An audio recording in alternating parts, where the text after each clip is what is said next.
যদি 4টা বিয়ে করতে পারে তাহলে মেয়েদেরও 4টা কেন, মেয়েরা আরো বেশি করবে, কারণ মেয়েদের এনার্জি অলওয়েজ বেশি থাকে।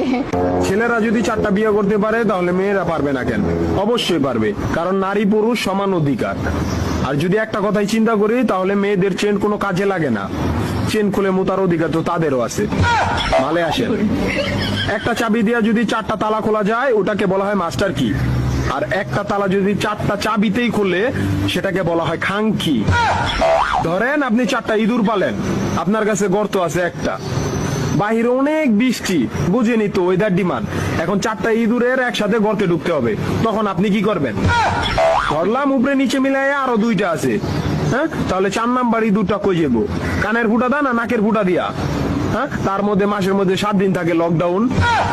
আমি মানি, আমি না শুধু সবাই মানে মেয়েদের অনেক পাওয়ার, মেয়েদের অনেক এনার্জি। তাহলে দেশের মধ্যে ঘন ঘন লোডশেডিং হয় কেন? আমার মাথায় কোনোভাবেই ঢোকে না।